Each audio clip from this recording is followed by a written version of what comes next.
Hello everyone, welcome to the channel.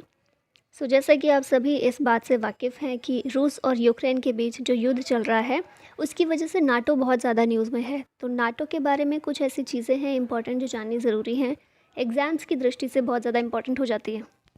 और किस तरह से नाटो को रूस और यूक्रेन के बीच विवाद का कारण के रूप में देखा जा रहा है। तो ये सभी चीज़ों के बारे में हम चर्चा करेंगे, बात करेंगे और शुरू करते हैं इसी के साथ में। सबसे पहले देखें तो नाटो क्या है। तो नाटो की फुल फॉर्म है नॉर्थ अटलांटिक ट्रीटी ऑर्गेनाइजेशन, जिसको नॉर्थ अटलांटिक अलायंस के रूप में भी जाना जाता है और इसी को शॉर्ट में बोला जाता है नाटो। नाटो स्टेब्लिश कब हुआ था, कब इसकी स्थापना की गई थी? तो नॉर्थ अटलांटिक ट्रीटी की स्थापना की गई थी 4 अप्रैल 1949 को, 1949 को इसकी शुरुआत की गई थी और इसे वॉशिंगटन ट्रीटी के रूप में भी जाना जाता है। और शुरुआत किसने की थी? तो नेतृत्व इसका किया था, एक तरह से इसके लिए कदम उठाया था यूनाइटेड स्टेट्स ने, अमेरिका ने, और साथ ही में कनाडा और कुछ वेस्टर्न यूरोपियन कंट्रीज़ हैं इसमें जो इसमें शामिल हैं और इन सभी ने मिलकर ये ट्रीटी की थी। ये ट्रीटी किस लिए है? तो ये जितने भी वेस्टर्न यूरोपियन कंट्रीज़ हैं और उसमें अमेरिका और कनाडा भी शामिल है नाटो में, और ये सभी मिलकर एक दूसरे को कलेक्टिव सिक्योरिटी प्रोवाइड करती हैं अगेंस्ट द सोवियत यूनियन जो उस समय था। आप डेट ध्यान से देखिए, 1949 सेकेंड वर्ल्ड वॉर के बाद की घटना थी ये, जब कोल्ड वॉर स्टार्ट हो गया था between USA and USSR. USSR जो कि सोवियत यूनियन है और उसी का उत्तराधिकारी आज रूस को हम देखते हैं। तो कोल्ड वॉर के समय की ये बात है। 1949 में अमेरिका अपने अलायंस बनाने में लगा हुआ था, क्योंकि यूएसएसआर के साथ कोल्ड वॉर जारी था अमेरिका का और एक दूसरे से इन लोगों को खतरा रहता था। तो क्या उस टाइम पर मैटर करता था इन दोनों कंट्रीज़ के लिए, दोनों महाशक्तियों के लिए, कि जितना ज़्यादा हो सके अलायंस बना सके, अपने ज़्यादा से ज़्यादा कंट्रीज़ को अपनी साइड लेकर आएँ।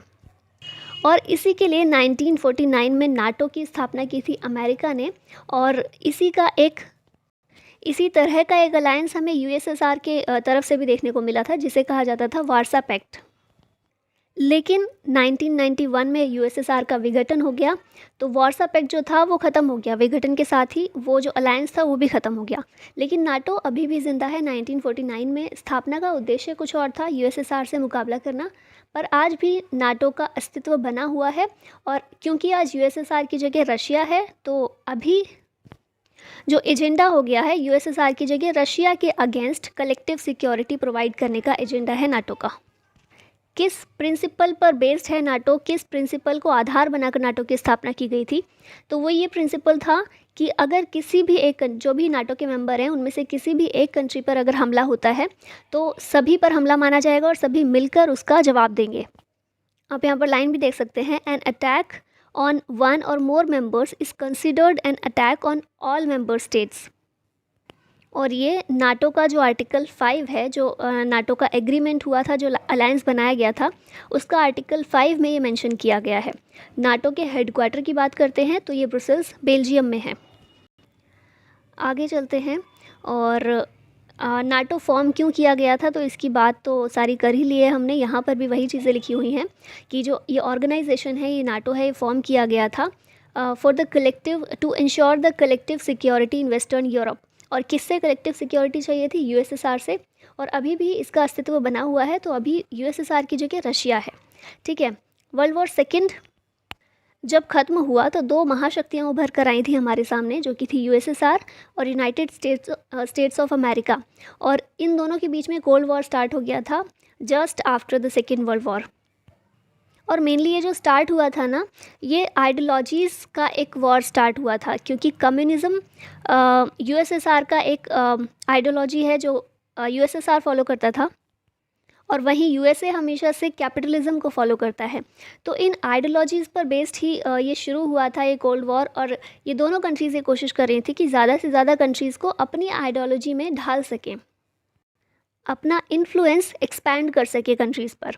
तो इसी के चलते यूएसए ने महसूस की, एक ज़रूरत महसूस की नाटो को इस्टेब्लिश करने की, और फिर यूएसएसआर की तरफ से वार्सा पैक्ट इस्टेब्लिश किया गया था, जो कि अब नहीं है। अब थोड़ी सी और बात करते हैं नाटो के मेंबर की। तो नाटो के 30 मेंबर्स हैं फ़िलहाल, 30 मेंबर कंट्रीज़ हैं नाटो में जो शामिल हैं। और न्यूएस्ट कंट्री कौन सी है? तो न्यूएस्ट मेंबर है इसका नॉर्थ मैसेडोनिया, जो कि 2020 में नाटो का पार्ट बना था।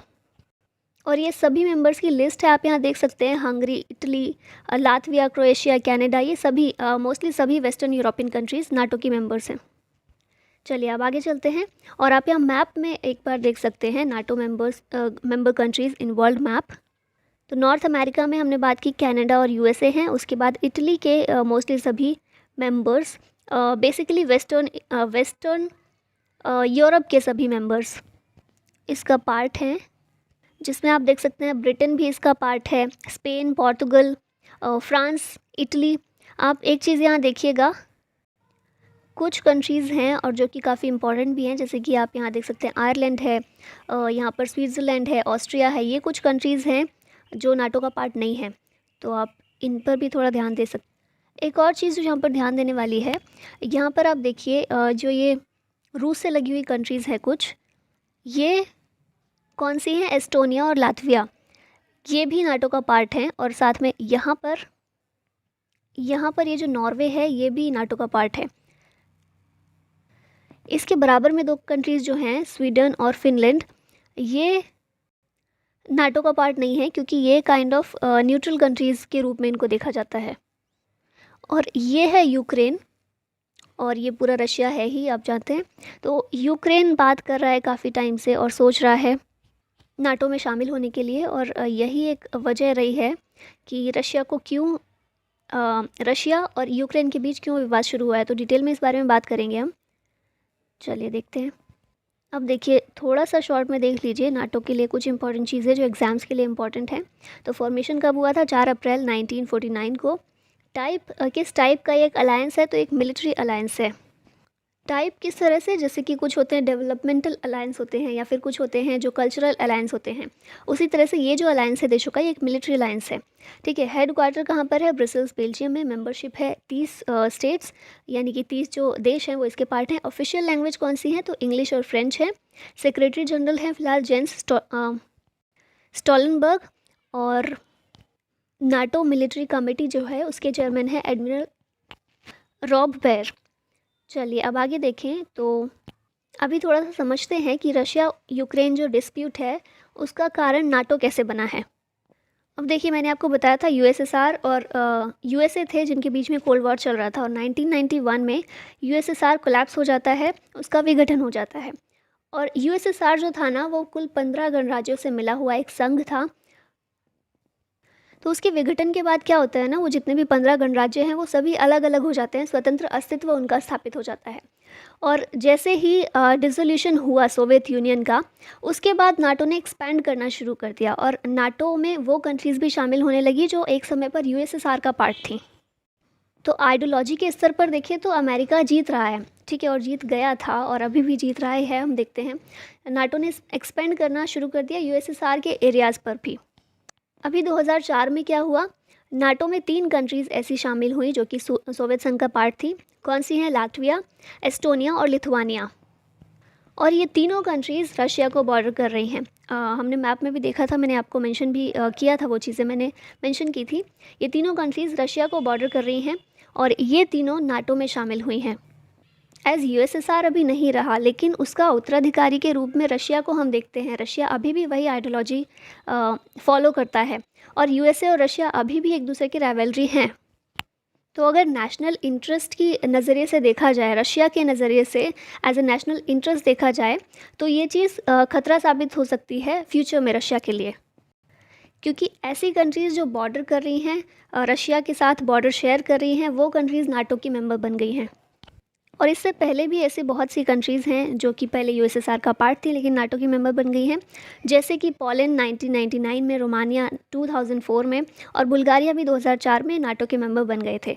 पर ज़्यादा कब खतरा महसूस हुआ? जब बॉर्डरिंग कंट्रीज़ जो हैं वो भी नाटो का पार्ट बन गई थी। अब देखिए, जितनी भी कंट्रीज़ हैं रशिया के आसपास, जितनी भी कंट्रीज़ हैं वो सभी नाटो का पार्ट बन गई हैं, और सिर्फ यूक्रेन एक ऐसा देश बचा हुआ है जो इन कंट्रीज़ और रशिया के बीच में स्थापित है। और अब क्योंकि काफ़ी समय से पिछले कुछ सालों से यूक्रेन भी कोशिश कर रहा है कि वो नाटो को ज्वाइन करे, तो ये एक डायरेक्ट थ्रेट हो जाएगा रशिया के लिए कि जितनी भी बॉर्डर कंट्रीज़ हैं वो सभी नाटो का पार्ट बन गई हैं। तो आगे कभी भी कोई डिस्प्यूट होता है, कोई झगड़ा होता है, कोई विवाद होता है, तो रशिया डायरेक्ट थ्रेट में है। और इसी थ्रेट को ख़त्म करने के लिए रशिया के द्वारा अटैक किया गया यूक्रेन के ऊपर। तो अगर ह्यूमैनिटी के लेवल पर देखें, ह्यूमैनिटी के स्तर पर देखें तो कोई भी वॉर गलत ही होता है, लेकिन नेशनल इंटरेस्ट के अकॉर्डिंग देखें, रशिया का नेशनल इंटरेस्ट, तो उसके अकॉर्डिंग ये वॉर उसके नेशनल इंटरेस्ट को बचाने के लिए इसके द्वारा किया गया है ना। अब देखिए कुछ और चीज़ें समझने की कोशिश करते हैं। यूक्रेन का जो बॉर्डर है 2200 किलोमीटर से ज़्यादा रशिया के साथ यूक्रेन अपना बॉर्डर शेयर करता है।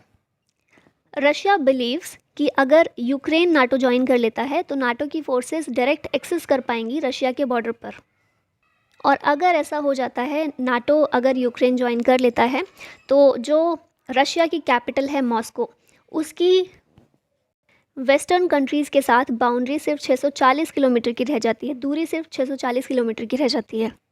अभी देखें तो यूक्रेन बीच में है, जो अभी नाटो का पार्ट नहीं बना है, तो ये दूरी 1600 किलोमीटर है, लेकिन अगर यूक्रेन पार्ट बन जाता है तो ये दूरी सिर्फ 640 किलोमीटर रह जाएगी। रशिया ने ये चीज़ पहले भी बोली थी और युद्ध के दौरान भी बोल रहा है कि वो गारंटी चाहता है यूक्रेन से कि वो नाटो को ज्वाइन नहीं करेगा, बिकॉज समवेयर रशिया नोज़ कि अमेरिका क्या कर रहा है, नाटो के थ्रू रशिया को हर तरफ से घेरने की कोशिश कर रहा है। और ये हम बात कर ही चुके हैं, जो सोवियत यूनियन का जब विघटन हुआ था उसके बाद 14 यूरोपियन कंट्रीज़ ऐसी हैं जिन्होंने नाटो ज्वाइन कर लिया है, और अभी अमेरिका चाहता है कि यूक्रेन भी नाटो को ज्वाइन करे। तो ये एक थ्रेट है for Russia, and that's why he is like in defensive mode. अभी देखिए मैप के ज़रिए आप फिर से समझ सकते हैं, मॉस्को यहाँ पर है, ये यूक्रेन की राजधानी कीव है, और अभी ये दूरी कितनी है, 1600 किलोमीटर है।